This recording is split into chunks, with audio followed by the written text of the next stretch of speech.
All right. Here we go. Mm-hmm.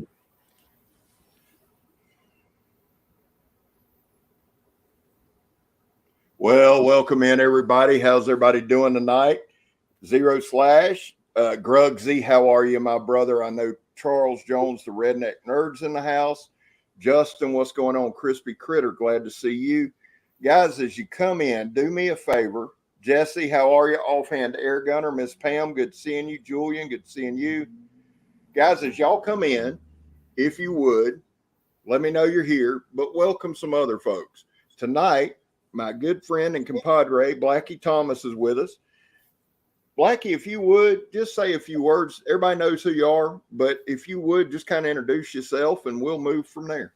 Sure. My name is Blackie Thomas. I have a YouTube channel, and I teach outdoor survival. I teach bushcraft, woodscraft, things like that, outdoor wood skills, and etc. I live in southern Alabama, and I met this gentleman right here at one of my events, and we struck up a friendship, and I'm very happy to be on here tonight to just talk knives with you. Well, man, I'm glad you're here. You know what? Hey, Julian, I put you up there. Ted, how are you? You know, your last event, I wanted to be there. Mm-hmm. And I had planned on it, and we were just talking, guys. We were talking right before we went on about ailments and stuff. Mm-hmm. And I got a little sick, but then I saw the picture you posted, and I saw William Collins there, and I was like, damn it, I wanted to go and meet him, but I'm going to be in April. I'll definitely be back in April. Okay, now that picture I posted was an old picture from something else. Okay. Yeah. Okay. It was just a handful of people showed up, and it wasn't officially a gathering. It's just originally we had talked Miss Pam and them wanted to come up and have it, and I say, okay, I'll be there. Anybody wants to show up. But then we had that hurricane roll in, and that just screwed up everybody. So, but yeah, go ahead. That come in on me a little bit as well. Mm-hmm. Where I sit right below Jacksonville. Mm-hmm. And for years sat in Jacksonville. And what people don't realize about Florida is Jacksonville, we sit in a cove. Mm-hmm. We've only been hit directly one time. Now, the danger in Jacksonville for us is the river flooding and flooding like that. But it bounced out and went in the Atlantic and got some other folks. But I had to, I wanted to come up there. Your gathering, it's going to be in April or March, correct? Correct. And I'll make that announcement right after Christmas. I kind of base it on the weather, what kind of winter we're having. I try to dial it in there where it's before the mosquitoes hatch out by the billions. And you know how that is in the South. Absolutely. Yeah. As soon as the cold weather's over, so we got some fairly decent weather. But usually it's in the end of March, 1st of April, somewhere in there. Well, this last time it was perfect. I mean, the weather was awesome. It was a little chilly, but where we're at, what's the temp right now where you're at? Right now it's running at 71 right now. Today it got up to 80. Did it? Mm-hmm. We run, I think y'all run about 10 to 15 degrees cooler than we do. Mm-hmm. We're running, I think 80, mid 80s today, and then it's in the 70s now. But that the gathering that you had that I went to was perfect. It was, to me, I loved everything about it and looking forward to going back. I wanted to get your opinion on a couple things. Sure. And we'll kind of dive into it. Tracker knives or kukris. Which would you prefer and why? And I'll tell you why I'm asking. Because I think the tracker knife is probably one of the most misunderstood. And I think the kukris is one of the most misused. Yes. Misused. When the tracker knife came out and was made famous, etc., it's a unique design. Okay. Now I don't have a tracker, but what I have is one of the knockoffs for show. Okay. And the tracker type design with this large curve up here, this saddle back here, and then this straight edge right here and that hook. And then some of them have saw blades here, whatever. I know that Tom Brown said it was for shelter stuff, and that may work out in his Western and places like that he wants to go where it's small, scrub stuff. But what this knife really excels to me, is as a game processor. Believe it or not, this saddle back here is actually a fleshing tool. Okay. Because you take a hide and you put it around a round log and you scrape the meat off the hide to make it into a piece of buckskin to work it, etc. So that is actually a fleshing tool right there to do that on a round like that. The straight edge right there gives you a knife edge. The hook is so you could hook in and pull to you. And then you choke up on it and use it like an ulu for skinning and things like that. So you got a usable point you could pierce underneath, lift up, and then use this for your meat processing and stuff. I've actually used this thing to clean a lot of fish with. It actually does good as a fish knife. You sharpen that, correct? Oh, yes. Okay, because that's a budget blade, correct? This is a cheap little Chinese knockoff budget blade that I had a follower of mine that was a student, and they loved that design, the tracker design. And I've handled one. I played with an actual Tops tracker and a couple other the big name brand trackers, and they're okay. They just don't fit my particular use with a knife. That don't mean it's a bad idea. Yep. If one fit everything, we'd have one kind of beer. But they ain't one kind of beer, now is there? Everybody's got different choices, different tastes. Same thing with a knife. What fits you might not fit me. And she loved that design, just thought it was the greatest thing in the world. So she bought this knockoff and handed it to me and said, try the design out for 1 month just to hush me up. So I resharpened it and utilized it and played with it. Okay. Yeah. It's not a bad design as long as you realize what it's meant for. It's meant to be a big knife. Okay. Mm-hmm. Now the kukri, on the other hand, and there are different kinds of kukris. This one is one of the small one. I want to get something about comparable size. This is called a officer's kukri. And it's about 3/8 of an inch thick on the spine. These are made by blacksmiths, so it's actually flexible on impact. That's what the notch is for, to allow the steel to actually flex. Yes, it may be cultural and etc. But in real life, what that does is this is a very hard edge. This edge is probably about 70, 75. The back edge is probably, the back hardness is probably 25. And it allows it to flex like a piece of a spring on impact. Keeps it from breaking. Okay. Gotcha. Whenever you chop on, let's say, a round log, and I'll use this for a demonstration. Whenever you chop with this one, your straight edge is hitting it dead on. And then you get that hook right there that hooks it. Okay. Or you're hitting with this. With a kukri, when you hit, you're already wrapped halfway around it. So on impact, it hits here and then it slices back towards you. So it's a cutting action as opposed to a blunt hit action. So it's a better chopper. Much better chopper whenever you're trying to build shelters and stuff like that. The kukri is a better choice. And now, I like. How long have you carried a kukri?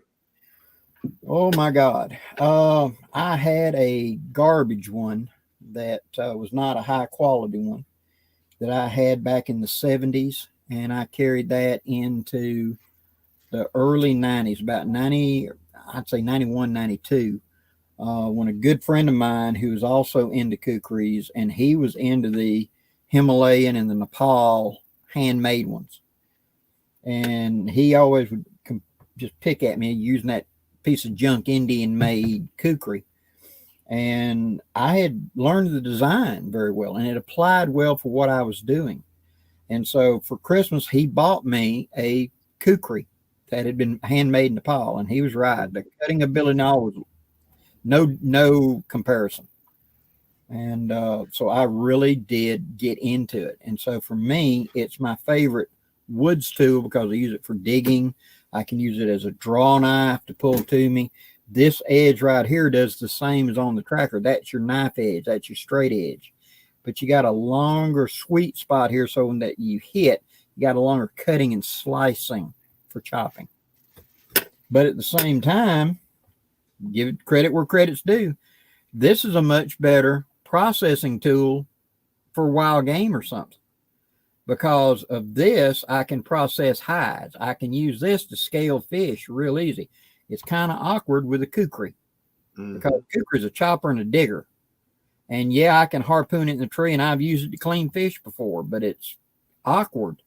This would be better as a game processor in the two. And if my primary use is I'm a fisherman that's going out there to do wood stuff, one of these trackers might not be a bad choice. Yeah.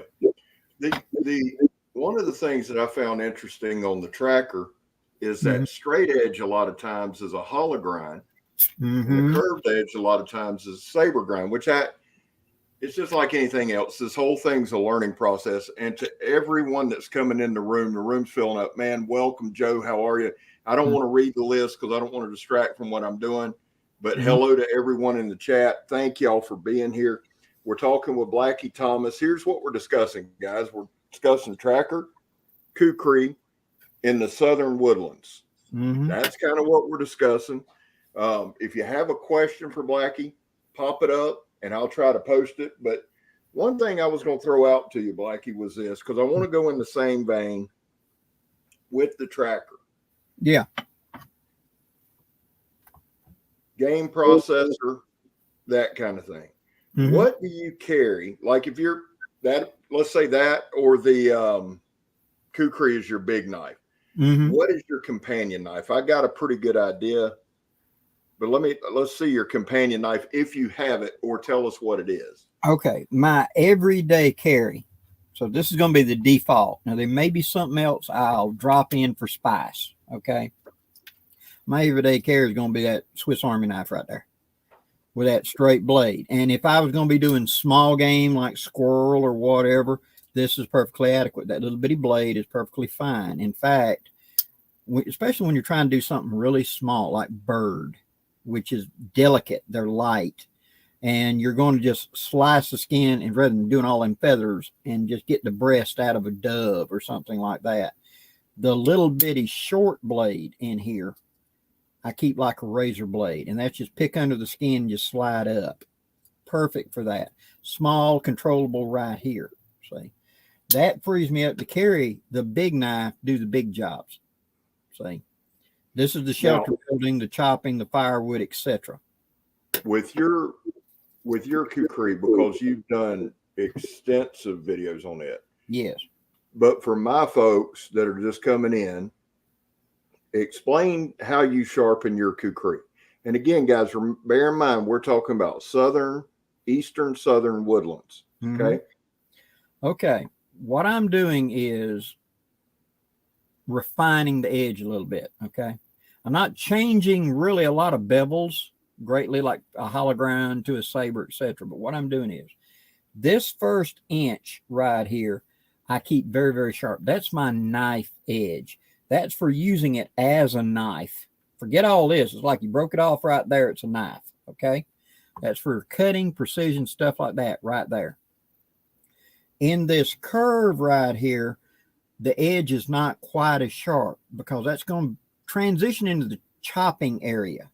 And that's one of the weaknesses that I have of this is, where do you chop? If I make this into a really sharp knife edge, well, that's easy to damage. So if I'm trying to chop a gnarly piece of, oak or whatever, I can damage that, roll that edge pretty easy. This up here becomes my chopping edge, but it's rolling away from me. So every time I hit, it wants to roll. See, wrong edge. Using the hook, I'm just stabbing. So there isn't a good chopping edge on it. Whereas the kukri, this edge right here, from about right there to right there, is your primary chopping edge. That's whenever I hit, and I'm going to hit kind of on the other side of it and wants to slice into it. See? So it gives it a great deal of cutting power, the wedge shape of it.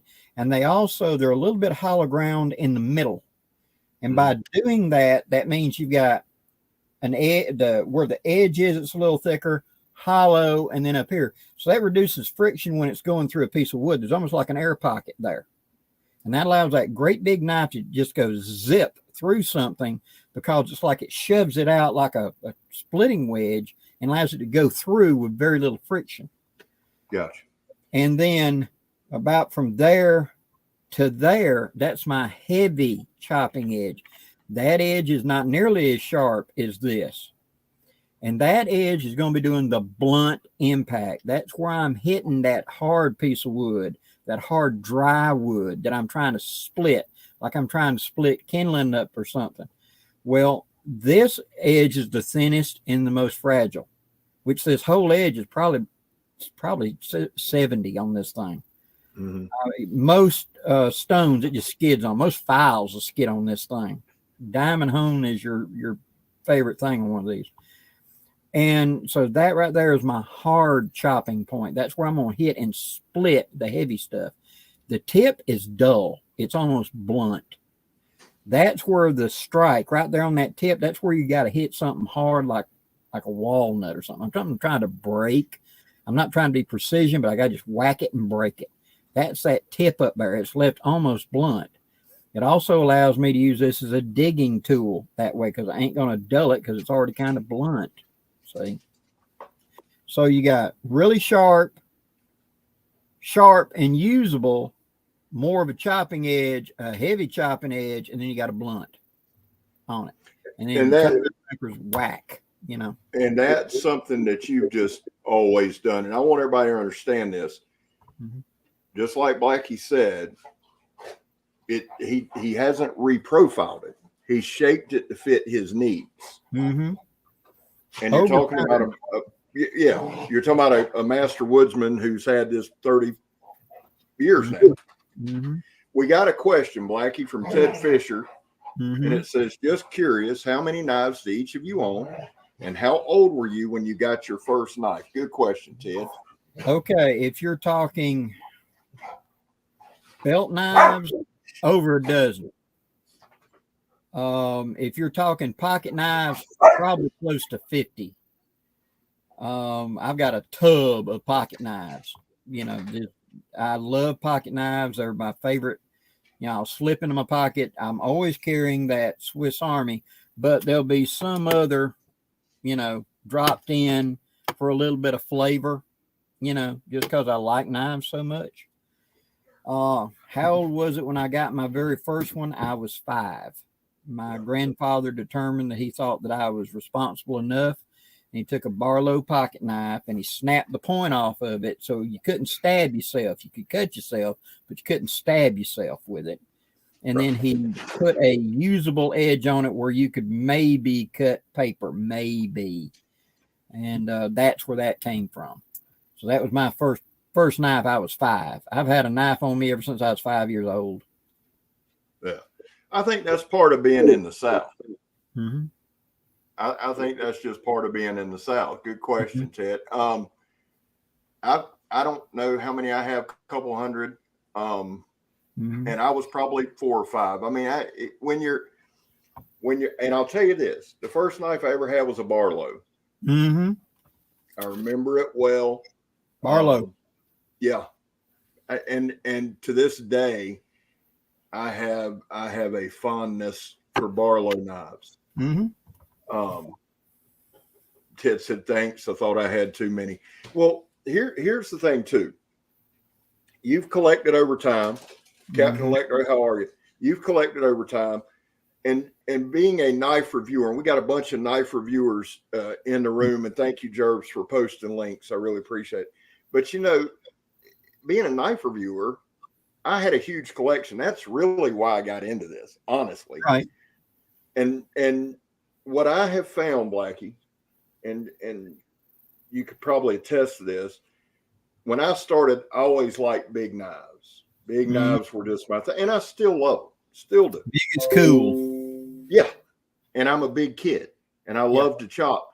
But here's the thing. As I've gone and progressed with the channel, and we've started really doing into more demonstrations and having to work on that skill set, I found myself enjoying more something that we'll call bushcrafty. I was going to show you this one. This is one that I'm going to bring with me to the gathering. I like that. And the designer of this is Wingman 115. He is in the room, but he designed this. This is the Mount Laguna. Now I carry this every day. I like pocket fixed blades. He designed this to be a catch-all. If you were on your own for skinning, caping, this is, I'm going to bring this with me, but I found myself kind of gravitating to this size as the skill set has got. Now, don't get me wrong. I still, for the videos, like to go out and chop 4x4s, and it's just fun. Have you found yourself over time as you use the knife? Have you found your tastes kind of evolving? Yes. You will over just hands-on usage. A big knife for a big job makes sense. Okay. Yeah. A big knife for a small job doesn't. Yeah, you can do it, but after a while you get an awkward factor. Right. And you gravitate toward more of the small knife for the small jobs. Why do I want to use the big knife? And you begin to see that there is no perfect knife for everything. There's the perfect knife for this job. And then there's the general knife that I prefer because it matches the most, it checks off the most boxes in my day-to-day usage. And that's the size you kind of stabilize. I prefer a little bit bigger belt knife for a bushcraft blade, a woodscraft blade, because I'm going to be building fires with it. I like the longer blade because I get a longer slice when I'm slicing off bark and things like that, as opposed to the short knife. You got to do a lot of cutting because the blade's short versus long. And so to me, it's the best breakdown of the two because I can choke up and use just the tip for precision work. And so for me, there's about a 5 or 6 inch blade about where I want to stay for an everyday belt knife. Okay.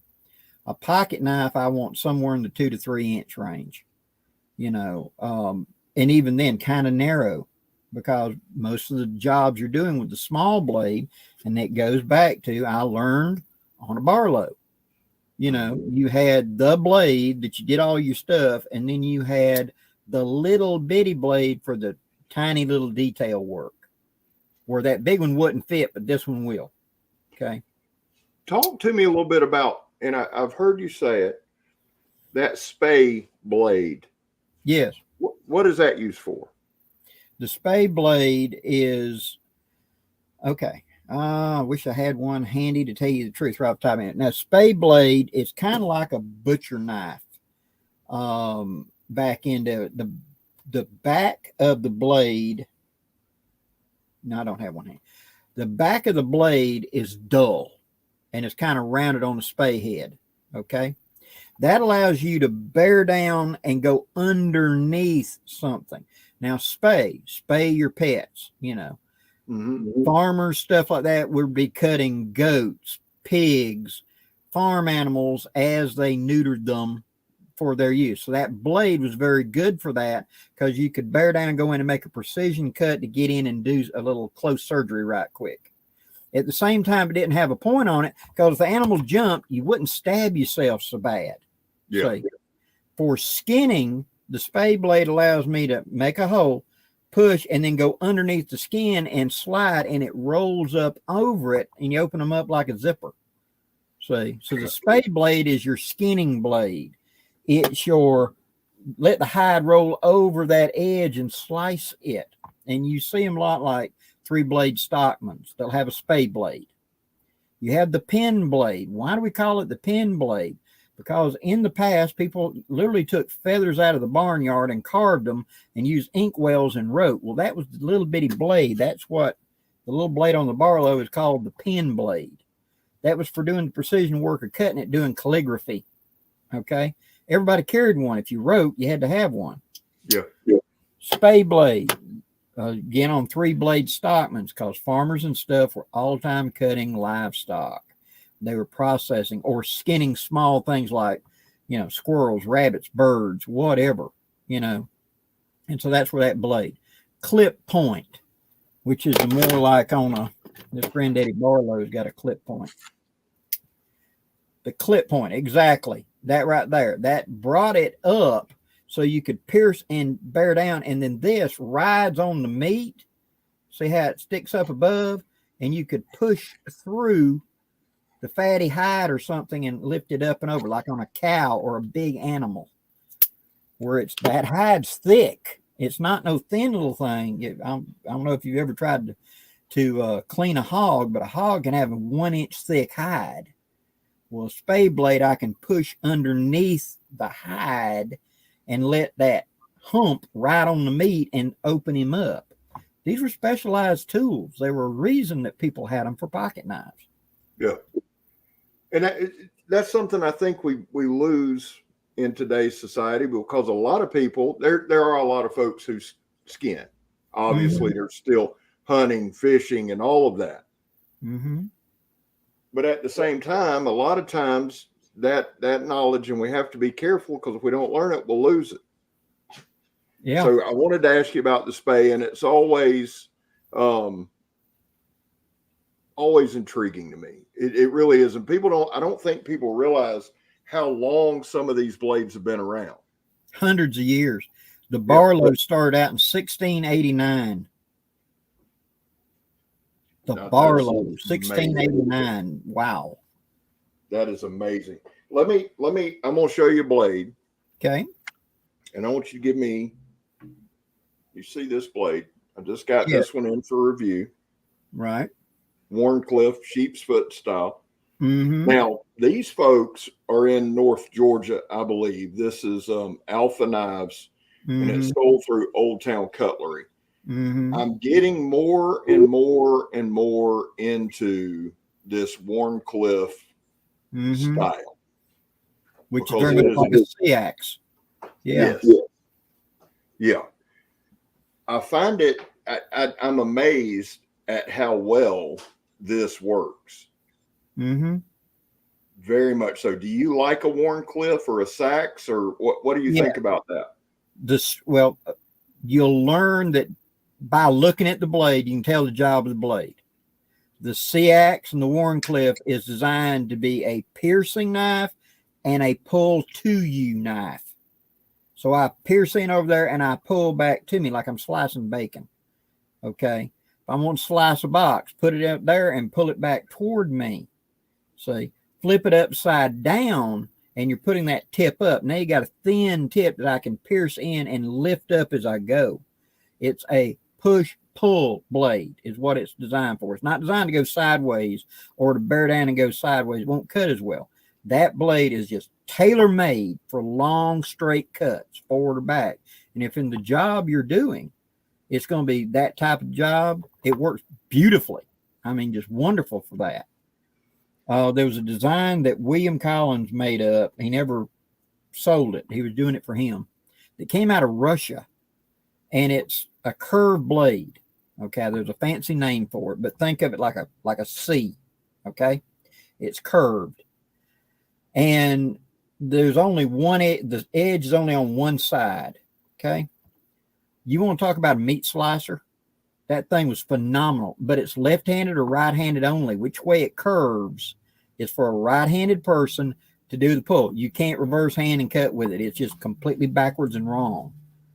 But if you were doing a lot of meat cutting, let's say you live up north and you're butchering a moose and you're going to be cutting up hundreds of pounds of meat, this thing would be a jewel, man. Yeah. It's just what it is. That C-axe, when you're having to take ribs out of, remove the ribs out of a large animal, that C-axe is fantastic. That little tip lets you go under the ribs and dislodge them so you get crown roasts and you get whatever. Man, that's the knife of choice right there. Yeah. That's the way to go. I've got one that I'll bring with me. I've got 2 backpack fulls of knives that I'm going to bring with me. But I wanted to get now on the knife you're talking about from Russia. You said is it a chisel grind? No, it is not. And William was playing around with the design. He had seen it somewhere. And William is the mad knife wizard. You start talking about something, he disappears in the shop and he comes walking back out one. It just, don't leave him 5 minutes. He'll make it. And but he had seen one that had somebody in Russia was using on a cooking show. And this guy was taking like 3-inch thick slabs of meat, and it just like zip, and it was falling in half. And it's like, wow. And so he decided to make one. And so he went out there and did what needed to do and created one. And us talking back and forth in our group, and I got to handle it. He's right, man. That thing was great, but it's left-handed or right-handed.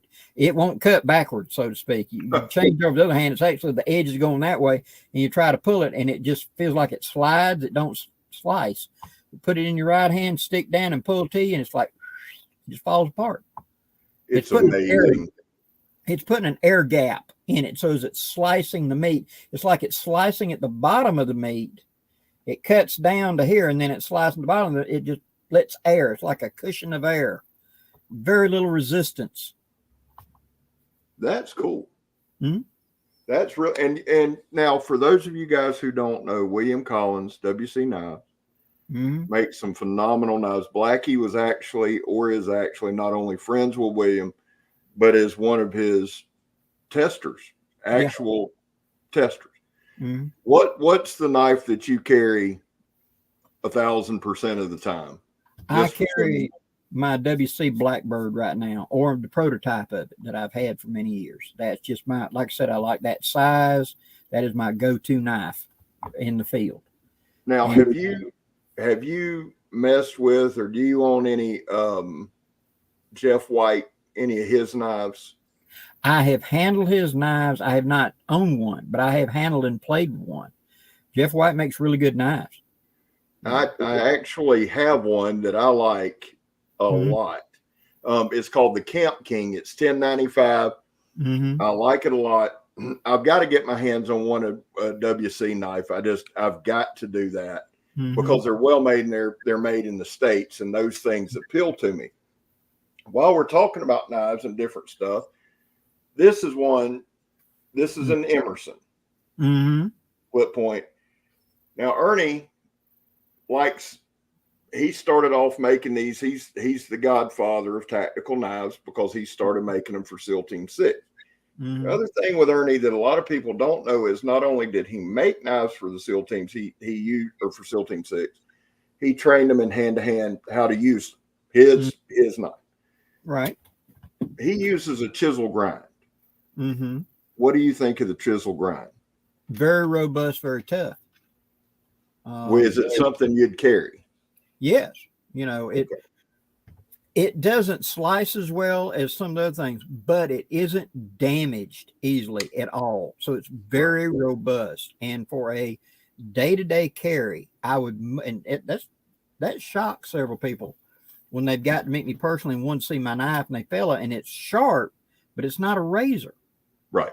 I'd expect it to be a razor. No, that becomes too delicate because I'm going to really use this knife. You know, I'm going to bear down on gnarly wood. I'm splitting. I'm doing whatever. And so I want a more of a robust, tough edge. It's sharp. It'll shave hair. But at the same time, it's not a very thin razor blade that can take damage and roll real easy. And a chisel is very good for a heavy work knife, heavy use. Now, for a tactical knife where you don't know what you're about to face, and if you look at that blade, it's got that serpentine roll to the edge for slicing. Little recurve. Exactly. What that does is when you pierce in and you pull, the edge is never straight. It's always on a curve, so it slices better. So that's going to tell me right there that's going to be a harpoon in to whatever they're wearing, and you're going to pull it out. You know, every V is an artery. All I got to do is harpoon and bring it to me. Right. And it's now, over. There's a lot of folks don't like a recurve because they say they're hard to sharpen. I actually like a recurve because when I started this channel, what I found with a recurve is if you get it in the right spot, when you pull or when you cut, it's almost like a cheater. If that makes sense. I mean, it like you said, it's a good slicer. And you brought up a point that I want to park on for just a few. I was talking to Grugsy my buddy at Legion Tactical the other day, and I demonstrated a knife from Combative Edge. It's in 3V.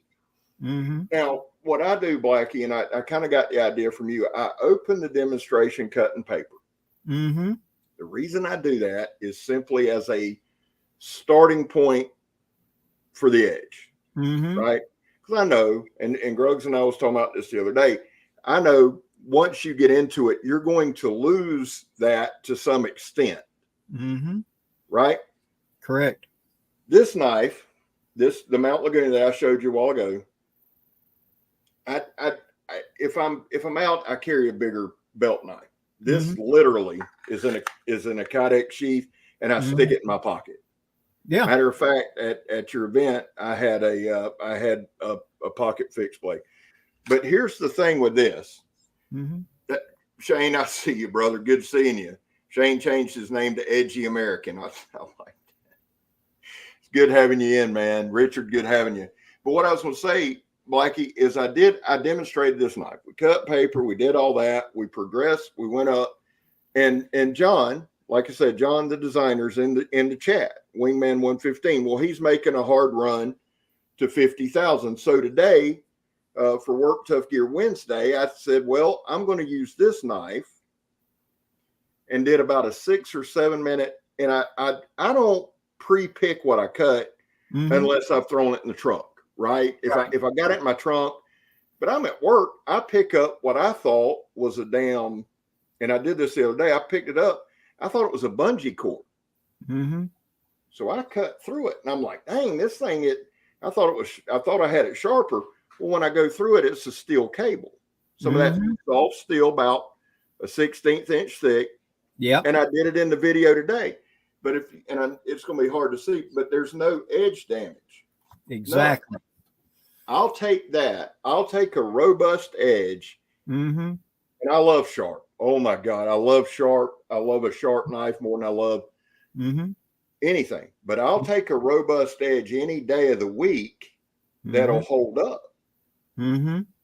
Talk to me a little bit, like when you, because I know you sharpen your own stuff. Right. When you get a knife, let's say it's not a WC, because he knows you good enough. He's going to put that edge that Blackie likes.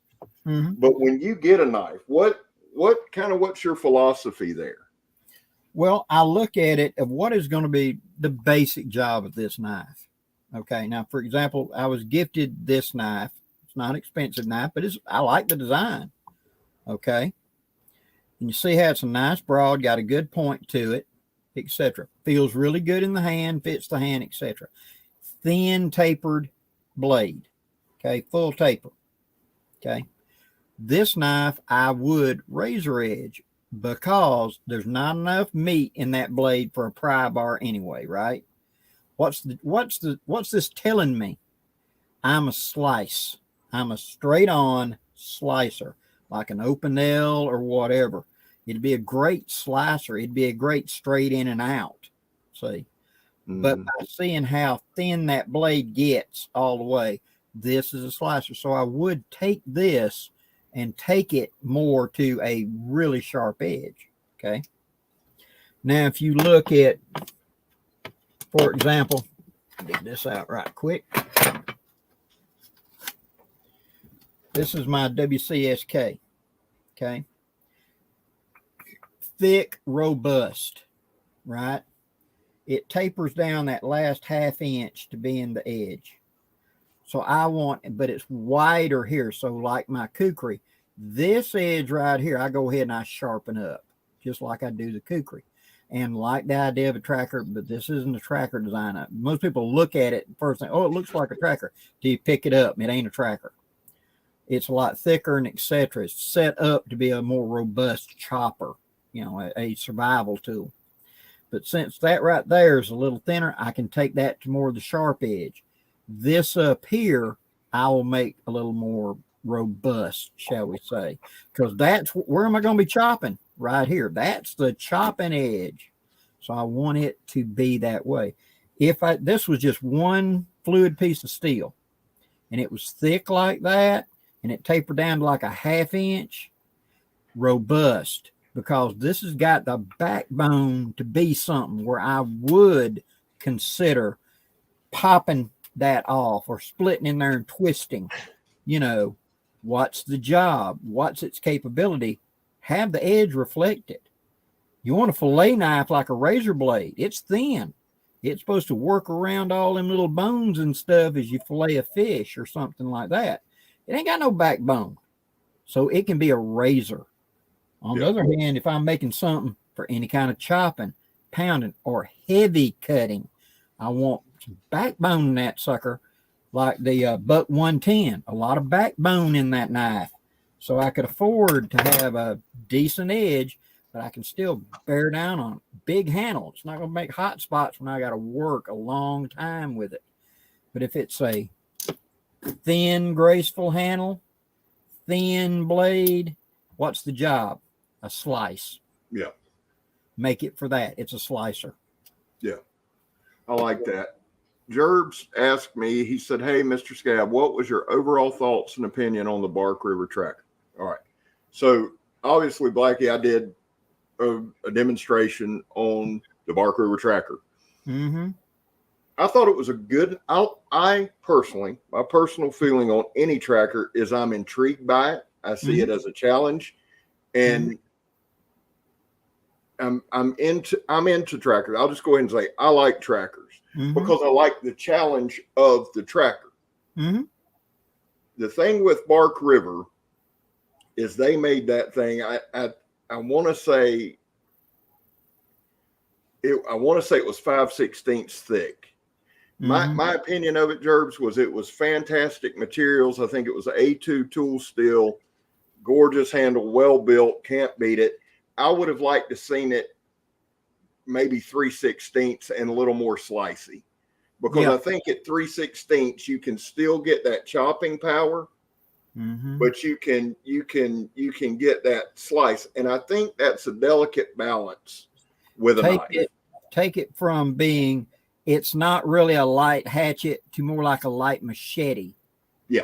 And especially where you're at, like down here in the South, it's mostly vines and little light stuff, a little thinner, but wide enough so it's got a little backbone where I can go whop and take off those limbs and things that are in my way and still be able to bear down. Yeah, a little thinner is actually a little better than a little thicker. Yeah. The design doesn't lend itself to go up and become like a hatchet. And at the same time, it really ought to be a little thinner to be more like a machete. It would be lighter and easier to use then. It really would. And I know they've made, I think it was Tracker made 3 different sizes of the, not Tracker, but Tops that made 3 different sizes of the Tracker. And there was a small, like pocket size, small. And they went up to the big, heavy chopper where they're trying to make it act like a hatchet, and that's the whole thing.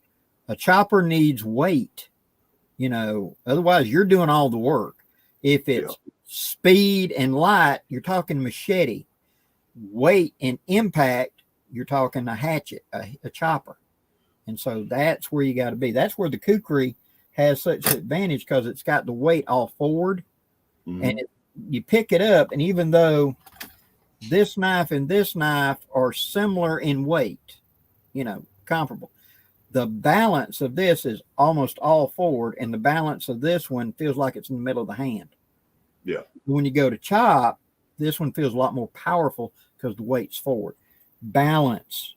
Balance is a big thing that you do not talk about a lot in knives until you're using it a lot. I bet you if I hand you that thing and give you 8 hours to hack through this half a pickup truck load of 2x4s, resharpen and keep going till I say stop, I bet you in about 6 hours you'll have a lot of knowledge about you love or hate this thing.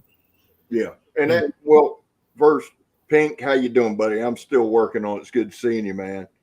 Glad you're here. That stuff, we got some stuff here, and I'm not sure what it'd be called in Alabama, but it's called tie here. And it's just, here's what it is, like it's those little 1/16 inch vines that hold the entire forest canopy together. Yeah. And once you start, when I work underground utility locates, from time to time we'd help our survey crews just cut in line. And I'm telling you right now, we use those Martindale machetes, those made in England, those survey machetes. And I promise you this, after about a solid 45 minutes of that, and you've gone 3 feet, you've had all you can stand. So I've noticed, like with Joe had asked about work tough gear. So I'm going to answer that question for you. Joe, I gave Blackie my Woodscraft Chonto so he can try it out and see how it goes. Because Joe asked if you owned any work tough gear. Well, the Chonto, which I want you to use for a solid weekend, because the thing's pretty amazing. You look at it and you go tactical. That's the first thing that you think. But the guy who designed it, Eric Outer Limitless, designed that. He said he was on, I think he said he's on the beach one day, and he just got tired of hearing how you couldn't use a Tonto for bushcraft. So he come up with that design. So that, to answer your question, Ken Uber said a Prying is tough to beat as a chopper. Yeah, listen, there is so, and Grugsy's agreeing, said, since testing knives on my channel, balance is very, very important. I've honestly, Blackie, I've started showing the balance point as much as I can, because now if I've got say there, I've got a I'll have to show it to you. I'll send you a picture of it. It's called the Wilson, and it's a kukris, but it has a well tip on it, like a well-nosed tip. And when that thing hits, like you were saying, wrap, not only do you get the natural curvature of the blade, but that well nose comes up. And I mean, when you almost need about an hour with it to get the nuances. You can take off like a madman, but weights forward. But I've noticed now Work Tough Gears put out a good bit of quote unquote fighting knives. And you see the balance point back towards the handle, not the blade. So I agree with you and agree with I think balance is something that is overlooked quite a bit. And I think a lot of guys start off with these big, huge hackers, and they attack jobs sometimes. And I did it, so I'm not, this isn't a knock. But like you say, you get midway through a log or a tree or something like that, and you find out real quick. You know, tell me this. Go ahead. No, go ahead. If you were going in the woods, just if we were going camping, or if we were going out on, let's do this. Let's say we're going out on a track. We'll do some tracking, some scouting. Tell me the 3 blades you would carry. Doesn't have to be knives, but tell me 3 blades that you would want for a tracking / scouting type outing. Okay. Usually what I'm going to want is, of course, there's going to be a pocket knife of some description, preferably something with a couple of blades. Gives me some options there for what I'm doing. 5 to 6 inch, something like that, belt knife. It can be of different designs. Again, what are we doing? A thinner blade, maybe for a fillet, if we're looking for stuff and I may need thin, or more of a thicker, robust blade. Okay, now tracking, scouting, etc. On the other hand, a chopper of some kind, something fairly compact, you know, like a short machete, a Prying, a kukris, something like that, because that's going to be my heavy use busted. What we're planning on doing is not in depth. We're not shelter building. So I don't need a big axe or a big saw or a huge, you know, whatever. I can build a little bit of shelter with a pocket knife if I needed to. The whole thing is I want my possibilities. I prefer to have on my Swiss Army knife, definitely have a little saw blade, because there's times that a saw blade is just superior to any kind of knife where I just want a clean cut right here. And yeah, I can do it with a knife, but it's a whole lot of work. That saw blade will make it easy. So having a small saw blade makes a difference. So those 3 are my plug in what I'm doing, you know, time of the year, etc. I will adjust that by what it is. If I'm going kind of a heavy chopper, I may reduce the size of the belt knife down like a 3 or 4 inch.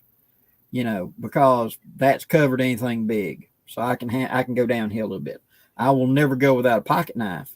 Right. But I might even be willing to leave the belt knife for the chopper or reverse that depending on what we're doing. You know, you can't always be 100% sure about what you're going to face. Yeah. But you can kind of dial in a little bit. And what I started to say earlier was talking about tactical knives. The U.S. military did a in-depth study for like 4.5, 5 years. And they took some of their best instructors and hand-to-hand, whatever, put stop motion on them where they could have the computers track them. Okay.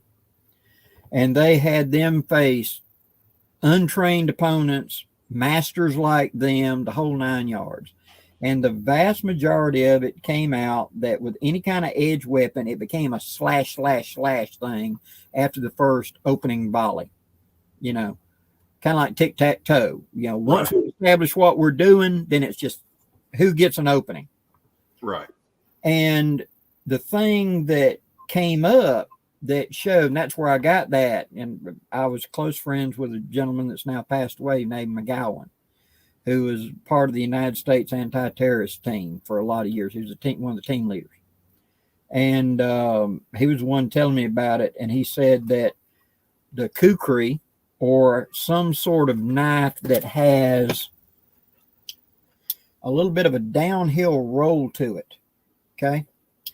Because every V on the body, both sides of the neck, inside of here, the armpit, the inside of the wrist, every V has an artery, okay? And so rather than dancing around and trying to play stabby, if you hooked and snatched to you, now you're using the back muscles to slice through the meat, the knife fight ended real quick. Yeah. So with that, when I'm looking at tactical knives, which isn't my thing, but I respect them, they have a purpose, they have a place. My mind drifts that like that one you were showing a while ago that has that serpentine curve to it. That would be hook it over and just bring it to you. You know, if I can hook it into an elbow, if I can hook it into an armpit, into a groin, behind the knee, whatever. All I got to do is hook and drag, and I've done hit an artery. The designer and the maker, Ernie Emerson, is a well-known knife fighter. So you can see that. I'll tell you where I use that knife a lot, and I've got 3 Emersons. I've got a CQC 7, and you can tell by the name, CQC 7, CQC 8, and that is the Vindicator. Now, he has a sax, which is pretty badass. But I use that. I like that recurve at work. You brought up something, and again, I know, let me just stop right here, guys. For y'all that don't know, Blackie was supposed to be on last week, had an illness, is recovering. So if at any time, because I know we're running a little long, but I'm enjoying it, but just let me know now if you get a little tired. I'm good, bro. But I wanted to ask you, because you hit on it, and my buddy Kirk hits on this all the time, on the Swiss Army knives. Saws on the Swiss Army knife. From my understanding, they're highly sought after, are they not? Because he swears by them. Yes. It's actually a good saw. The teeth are precision cut. I don't think, like the one that I carry is called the Field Master. So it's got the little blade, the big blade, the big screwdriver, the little screwdriver, the Phillips head screwdriver, the sewing awl, the full-length saw blade, which I really, really like. And it's everything you need in the field.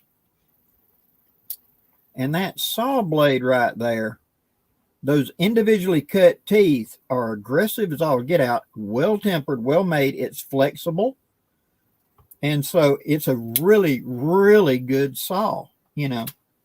Well, that's what, and Rusty Knife Lover said the same, Victorinox, and I was trying to think, Victorinox, I know their saws because Kirk, who just is a knife lover like myself, like you are, but he won't buy one unless it's got, he really honed it in to where he goes after the ones with that saw because they are so good for what they are. The thing that I like about, I guess the best way for me to put it, Blackie, is this. I like taking a tactical knife or tactical or whatever Mm-hmm. and seeing if it works in an everyday, because here's the truth. Mm-hmm. You got a couple holes in you. Mm-hmm. I got one in me. The odds of, us whipping out pocket knives and going into a duel, not likely. Could happen, and it has. But I like the challenge of, Mm-hmm. and again, Grugs just gave me a combative edge. It's got 3V, which 3V is rapidly becoming one of my favorite steels. Mm-hmm. But I like the challenge of, can I make this work in the woods? Mm-hmm. Can it work? Is it the best? Well, no, you know that, and I know that. The But can I make it work? The short fixed blade you held up earlier that you got in the Kydex right there. Hold it up a second. Yeah, pull it out a second.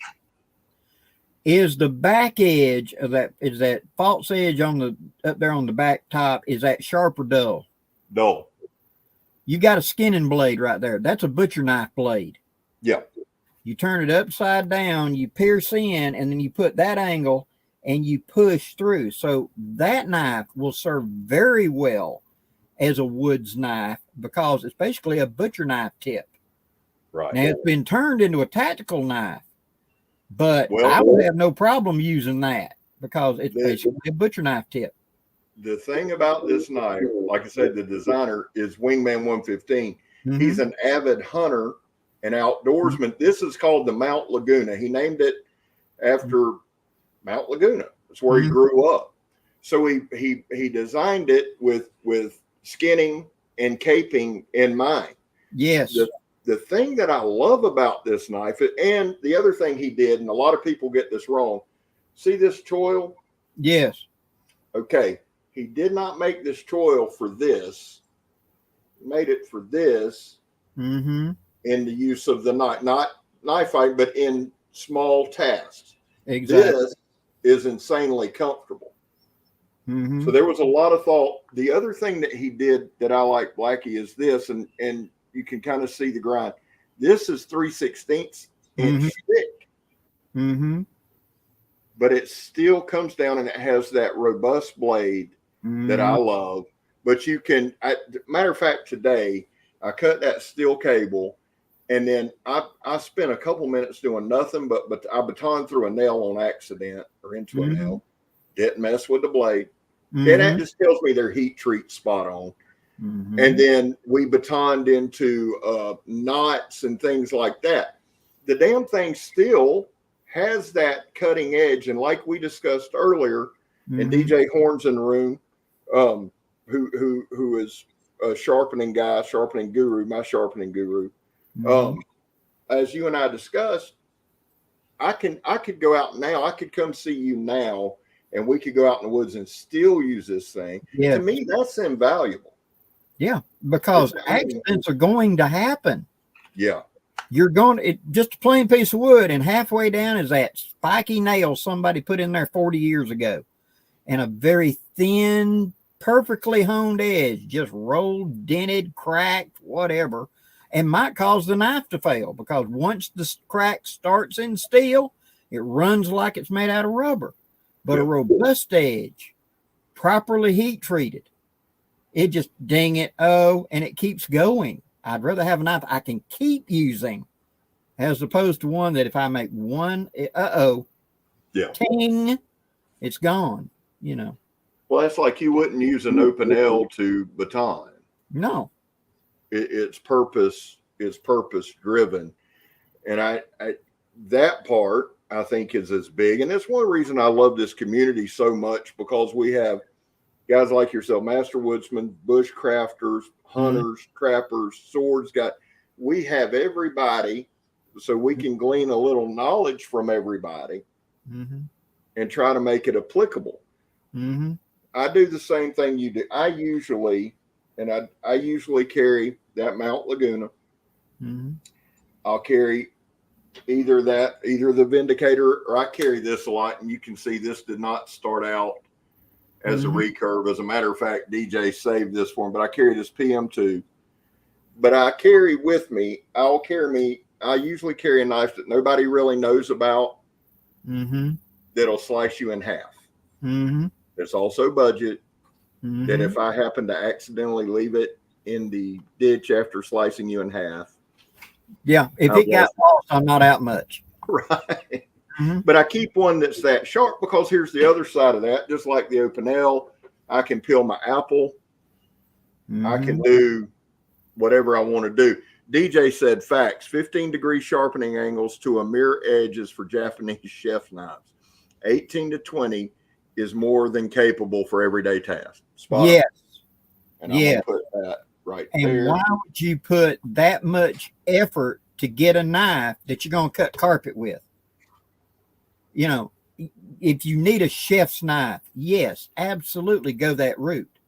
But those super keen edges require a lot of maintenance. They don't stay super keen. But that 18 to 20, you'll get tired.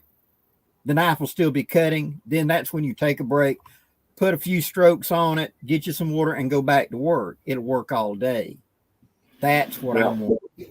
Now let me say this here too, because we have a lot of katana guys in the room who's sharp as life. Oh, I understand. What we're talking about, guys, and I think, and the guys in the room understand this, but for anybody that's watching a replay, what we're talking about, guys, is for a everyday outdoor carry. Okay. Because I like razor sharp as good as any. I'll be the first to tell you. Yes, we do. Scab, we got to get you a WC Knives for your thoughts on it. We sure do. And we're working on that, actually. Shore Shop. I'm gonna make that happen. But I there's so many knives, so little time. Tell you what I'll do.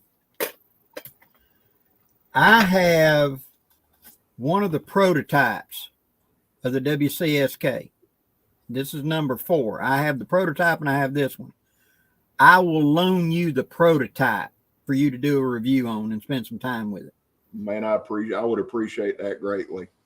Yeah. And I really would. You know, what the knife can do, because when we were developing that thing, that, like we were talking about earlier, there are a lot of knives out there that call themselves survival knives, whatever. And man, they do demonstrations where they pound it in a stump, they throw a chain over it, hook it to the back of a 154, and they're just slinging rocks, and it ain't even bending. And yeah, try to cut a tomato and make a sandwich with it. It's about as blunt as a railroad. Yeah, it's tough, but usable. They lose the usability of it. And that's one of the big things. On the other hand, you can have a knife that it's a joy to use, but it's not very robust. So you kind of got to keep an eye on it, you know. Yeah. When we were doing the WCSK, and the WCSK stood for woodsman. It had to hold up to anything you do as a woodsman and outdoorsman. C, combat, because we had a mindset toward our war fighters and something that they might be able to use. S, survival. And one of the questions in our little discussion was, what is the most radical, realistic thing that you would ask a knife to do if it was life and death? Realistic. And mine was, if we're in this building, this is on my hip, and a tornado hits this building, and that big old cinder block wall collapses in, and we're in a pocket underneath it, and this building is now on fire, can I go through a cinder block wall with that? Yeah. I got no other choice. Can I bust cinder blocks and it not just fall completely apart and get out the other side? Can it do it? So we busted up cinder blocks with these. The heat treats where we could bust cinder blocks. Yeah, that's stupid. That's crazy. But that was the most radical I could come up with in real life, you know. And then the last one, the K, the WCSK, kitchen. Can I cook with this thing? Can I feed myself with it? Can I slice up food with it? Or is it like that 2x4 they call a survival knife? You know, it's got to do the job of a knife, you know. Yeah. And that's where that gets lost. That gets lost more. And I'm glad you mentioned that, because again, and this is I do a thing, Blackie, called Work Tough Gear Wednesday because they've been so damn good to me. Mm-hmm. Today's just dedicated to their knives, right? Mm-hmm. They have found a way to have like I've got the Wilson. Mm-hmm. It's a 1/4 inch thick, but it'll do kitchen work. I've got one, the Famine. It's 7 millimeters thick, but it will do the kitchen work. And that, to me, that's what you need. That I've got a Sachs Stringer. Mm-hmm. That it gets it. That's the balance. And I am very appreciative to try out Williams knife, because when you say busting cinder blocks, that's something I do. And the thing is this, because I took some flack before, but here's the thing. I am a knife demonstrator. Mm-hmm. I don't call myself a reviewer. A reviewer to me is a guy like you who does long term. I've used this for a year. Mm-hmm. What I want to do is take that knife with my limited skill set, such as it is, Mm-hmm. and then put it through hell without abusing it, Mm-hmm.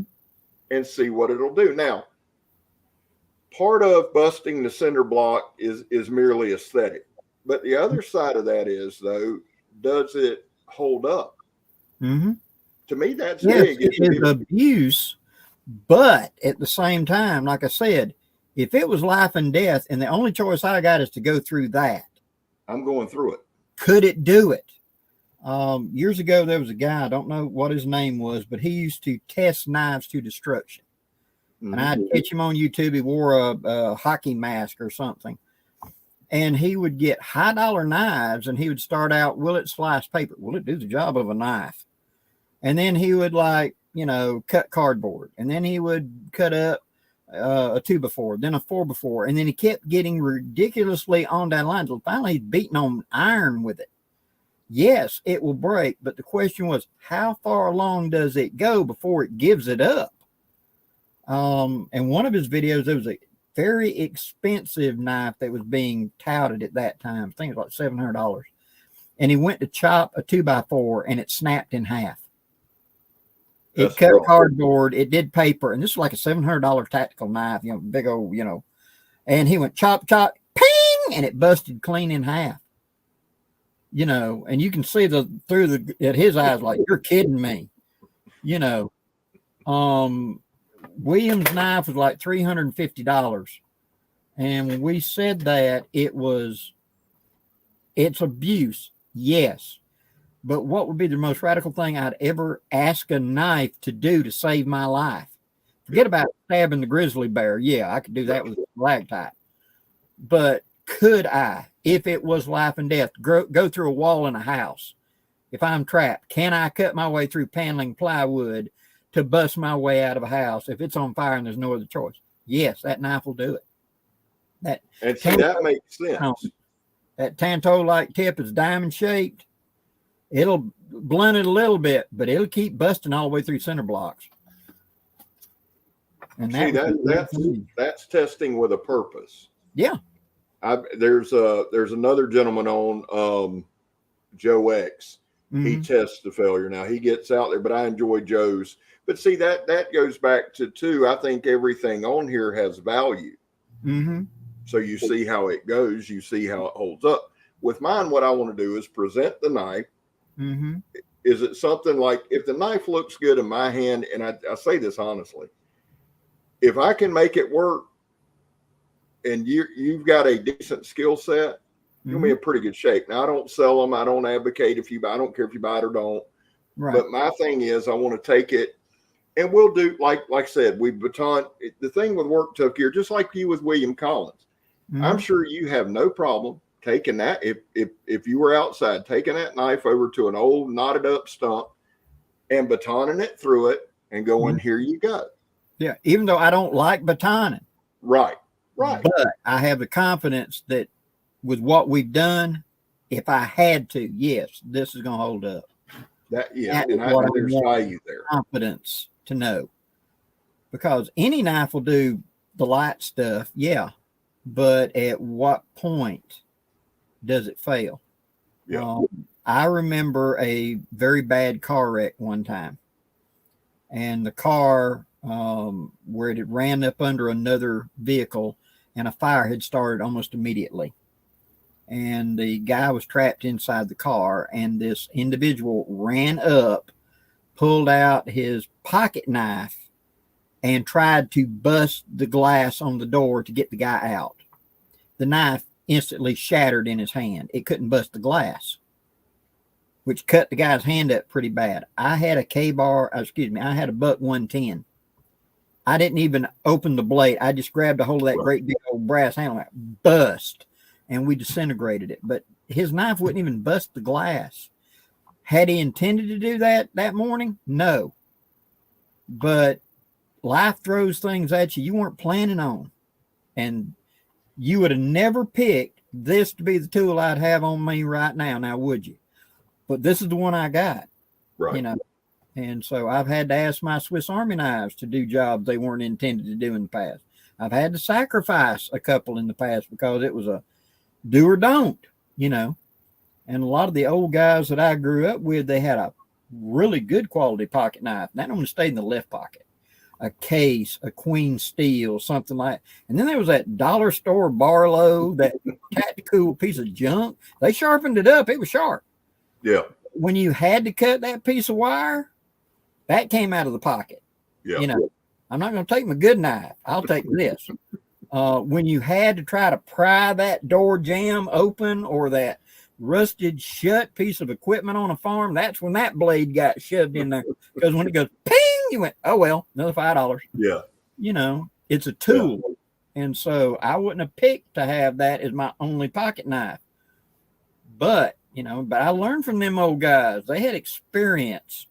You know, am I going to drive 5 miles back to the barn to go get a screwdriver to take that screw out that I didn't know was going to hold me up, or am I going to stick that tip in there and start screwing? Right. I was at the church. My second job was I'd clean the church. Mm-hmm. And Richard, who was in the comments, I don't know if you're still there, Richard, but Richard come up and see me one night. And we're talking. And there was a door lock. He said, well, hand me your pocket knife and I can. So not thinking, I handed him my $500 pocket knife that was a gift. Yeah. He came back and he's like, well, I couldn't get it open. He said, but the knife held up. I said, what do you mean? He said, well, I was in there prying. He had no idea. And I started laughing. I said, well, I'm glad it did because that's what it was billed to do. But here, I got a different one next time. But now you've learned, haven't you, Grasshopper? Absolutely. Let me see your knife. What are you doing first? No, just let me see your knife. What are we doing first? Exactly. What's the job, like you say? Yeah. Well, the guy, we're going to bring it to a close here in just a few, guys, but I did want to discuss this one more time. Yes. This knife is the RMJ U-cap. Mm-hmm. And it is not a big knife. It's good size. Good size, decent size, good little pocket folder. Ryan Johnson is the designer, right? Mm-hmm. But when I read on this knife, and I think it's Nitro V still, I believe. I might be, I might be wrong, but he said this was designed for prying. Mm-hmm. There's no way, and it's not that I disagree because they test all their stuff. Mm-hmm. But if you can see that, I'll find another knife, especially with that clip point. And again, I love this knife. It's razor sharp. Mm-hmm. It's Nitro V. It's done me well. But I'm not. Here's the thing, Blackie, and here's what it kind of lead to this, and then we'll start. Mm-hmm. That prying is a touch. It is a feel. It is a skill type thing. And so I've seen guys do reviews, and we're going to do the tip test, and they snap it off, and you can see on their face. And because people ask me, Scab, why don't you pry? Because I don't have I don't have the touch. Mm-hmm. Like I'd snap every knife I got. I know I would. Mm-hmm. What do you think that prying is a skill? Is it not? Even that. There is a little bit of I guess you call it like a sixth sense of realizing how much you'll put it in, you'll start applying pressure, and you will feel it flex, okay? At point X, it stops flexing. It may keep moving, but you feel it stop flexing. You have reached the critical point. Yeah. Okay. If you keep going, pop, but you can feel it. It's like the only thing I can give you is pushing against a spring. Mm-hmm. It's easy, and then you feel all the coils like bottom out.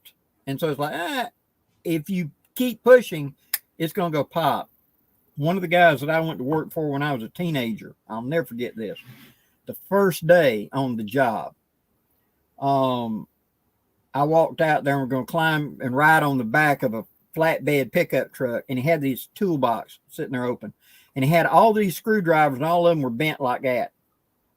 Like a dozen screwdrivers. Every one of them was bent. We got out to do what we were going to do. And about an hour after lunch, he said, "Let me see your pocket knife, man. I got to pry this open." I said, "The hell you are." What? I said, "I done seen the screwdrivers. If you can bend screwdrivers, you ain't touching my pocket knife. Get your own pocket knife." You know, that's a skill to bend. I mean, try bending a good screwdriver sometime. There's a lot of horse in there. And every one of them suckers was bent like that. Well, that's the thing. It's I'm heavy-handed. I always have been. So I'm not going to go through and just snap it's definitely a feel.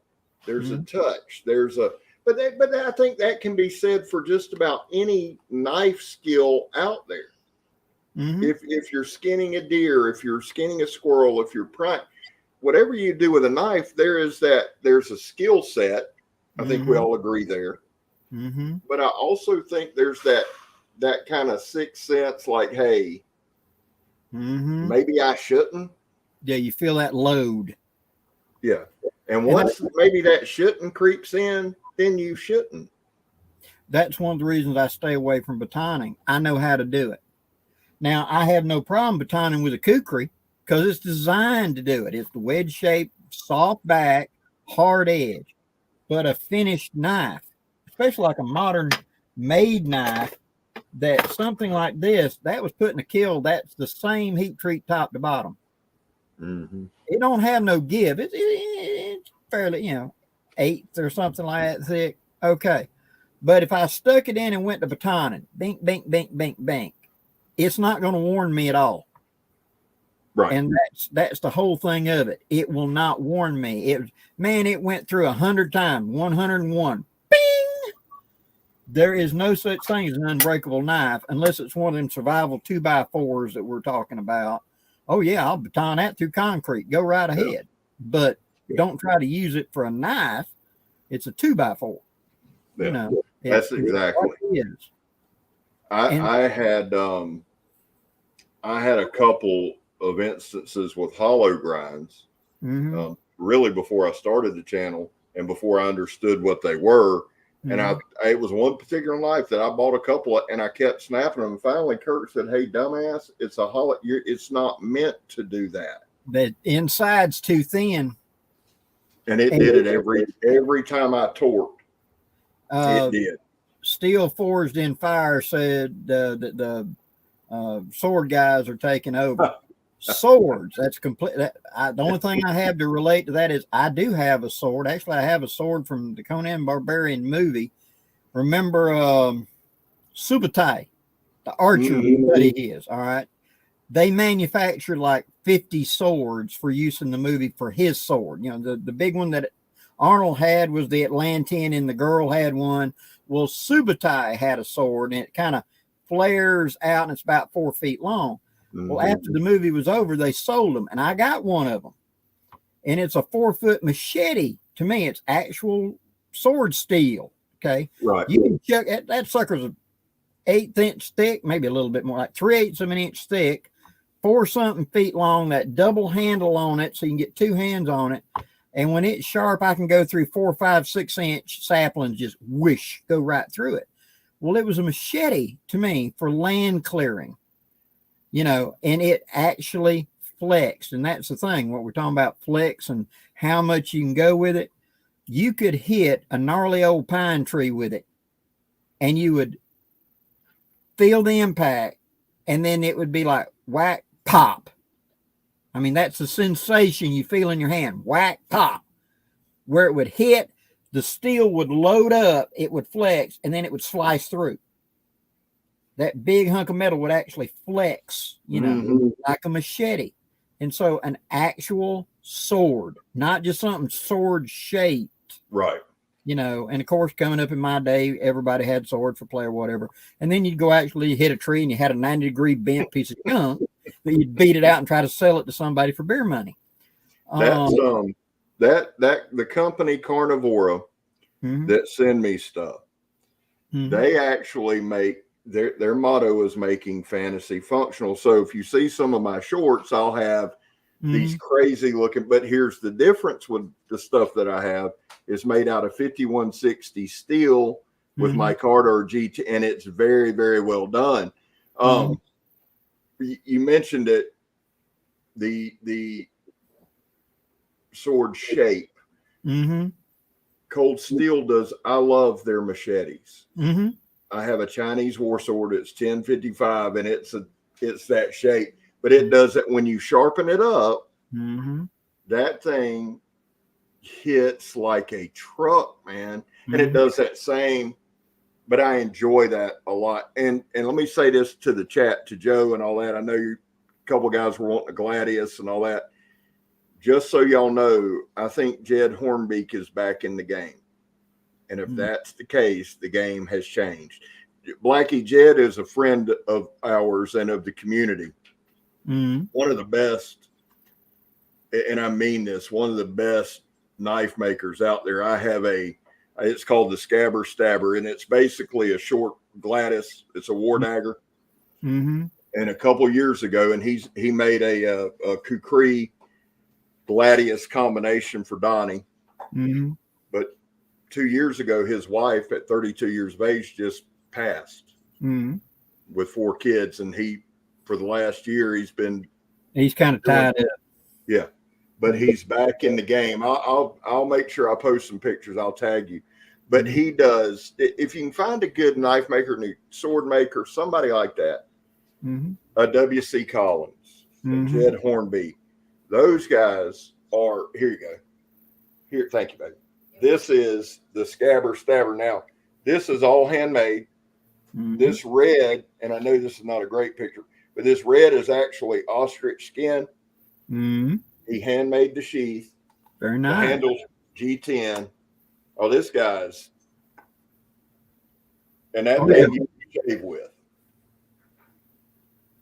Now, is this something you carry every day? No. Will it cut you in half? Yeah. But this is the guy's quality of what he does. And I'll try to get, and the sheath, I was more impressed with the damn sheath. I mean, look at that. That's handmade. Very well with done. An ostrich inlay. But to Joe, he's back in the game. So, and there's only 2 in the world, and no, I'm not selling it. Somebody was like, I want to see you hit wood with it. Well, then you may want to have one made and hit some wood with it, because that one's not. Yeah, but that design right there, the Gladius-like size, that's the reason the Romans went with that, because it was the perfect size for actual short-range combat. Right. The big long swords like you see for the knights in shining armor, a lot of that was from horseback. You needed the reach to get the guy that was down on his knees. Otherwise, you're just swinging in the air.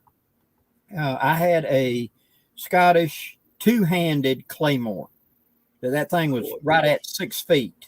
That was made by a friend of mine who was a blacksmith. It was a master blacksmith.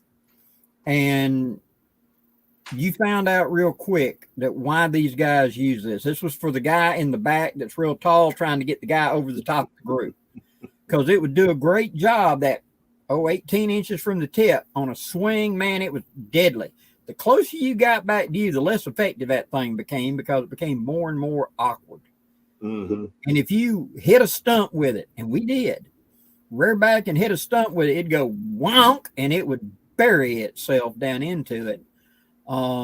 So didn't have a practical use. It was great for show, and I was part of a Scottish reenactment group. And so, the little guy's always got to be the one with the biggest sword. That had to be me. And we'd do demonstrations and stuff like that. And it was a real sword. It could take the shot, could hold the edge, but the short gladius size. If tomorrow morning there is no more firearms and I had to go back to something, it would probably be a version of the kukris that's called a surreptite that's about that length. It's thin. Think sword, think machete. It's about that long total length.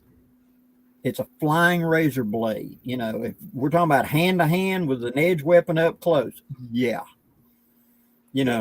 Anything you hit's falling off. If you think about it, and then guys, we'll start. I know guys are late, or everybody's people's kind of fading in and out, and I appreciate y'all sticking with us. But the thing is, if you think about it, back in the day, and I was talking the other day, if you really think about the Battle of Cannae, where 70,000 Romans, not Russians, Romans, 70,000 Romans were killed in one day, give or take 5,000-6,000. You think about that, though. That amount of people killed in one day with swords, spears, and clubs. Yeah. That's that's staggering. That's production. Yeah. That's getting it done on a level that, I wish there was a way that there was a time machine, and I don't know that I'd want to witness it, but that's a production line, getting 70,000. And then there was Lake Trasimene before that. But if you think about that, that's insane. Just, hey, we got no guns. Yeah. Let's stab each other to death. A friend of mine that was going to have to travel someplace where we shall say firearms are faux pas in the United States. And they wanted to know, they couldn't take anything on the plane, of course. And they said, once I get there, what would be something you'd recommend for self-defense? I said, really? And he said, yeah. Go to a hardware store and get a framing hammer with the straight claws and a belt carrier for it and put it on your belt. It was called a raven's beak back in medieval days. Does a real good job up close. And nobody looks at it like a weapon when it's hanging on your belt. Exactly. But he was thinking a tactical knife or whatever. No, they're going to look at that just like they look at a gun. Yeah. You come walking in with a construction T-shirt and an orange whatever, and that hanging on your belt, they'll let you get on the elevator. They'll never pay you any attention. You're just a worker. That's a fact. And that's why there's certain elements in this day and age that carry ball peen hammers and that kind of thing, because they'll get the job done. Yeah. Matt, welcome in, buddy. We're about at the end, but I'm glad you made it. Matt Pearson's in. Great dude. Hey, I think we probably should wrap it up, Blackie. We're at about an hour and a half. Sounds good, brother. Man, thank you for being on. I think we should kind of make this kind of almost a regular thing. Sure. I've enjoyed it. You have an open invitation anytime. Guys, Blackie's channel name is Blackie Thomas. You see it on the screen. Where are you at subscriber count wise now, Blackie? 76,000 subscribers and like 2.5 million views per month. Yeah. So Blackie's killing it. All YouTube in bushcraft. I'm in the top 40. I'm actually supposed to be like number 10. Well, the way you keep going. Now, when we first met, you were at like 48. Yeah. And it just seems like these past few months have just exploded. So congrats on that. You'll be at 100,000 before no time. And congrats to you for your big jump up. I mean, your channel's growing good too, brother. I appreciate it. We should be close to 23,000. Awesome. And a lot of that goes, I'll be honest, a lot of it, when I went and talked with you, I was really inspired. You gave me some great ideas. Had a great talk with Wingman 115. Everything just kind of come together. And so we're growing together, and I'm excited about that. So congrats on that, and thank you. Guys, listen, I appreciate y'all very much. You got any parting thoughts, Blackie? I don't, but I just want to say thank you very much for having me on. And anytime you want to get together, anytime you're going to be coming up near my neck of the woods, give me a holler. I'll be happy to. Sometime you want to come up, I'll bring my whole knife collection and we'll go out and we'll play in the woods a little bit and let you try my stuff out and bring some of your stuff. Let me try it out. I like it. I like it. We'll do that. I tell you what, before your gathering, that'll happen. Sounds good. I'll do that. All right. That being said, guys, thank y'all. And to y'all that came late, man, I'm sorry. Listen, shameless plug. And Blackie, just so you're aware, Friday night, November 4th, starting at 6 p.m., I believe it's Eastern or Central, 6 p.m., Knives Live is going to kick off. Joe and I will have Blade Talk on this channel. Guys, it's for knife rights. If you carry a knife, if you buy a knife, if you own a knife, it's going to be a 24-hour marathon. We're blessed to have a 10 p.m. Eastern Standard Time slot. We're going to have, I'll just say it here, Doug Ritter's coming on. He founded Knife Rights, Blackie. Cool. And what he does is he's on a lifelong quest. He fights unjust knife laws all across the U.S. I think there may be some major developments coming, but that'll be Friday night. That being said, man, thank you. Good seeing you as always. Rusty, Joe, Justin, good meeting you, buddy. Charles, Shore Shop, Grugsy, Joe, Charles, man, everybody that was in here. If I missed you, I'm sorry. Thank you for coming in. I love y'all. Good night. And we'll see you on the next one. Bye-bye.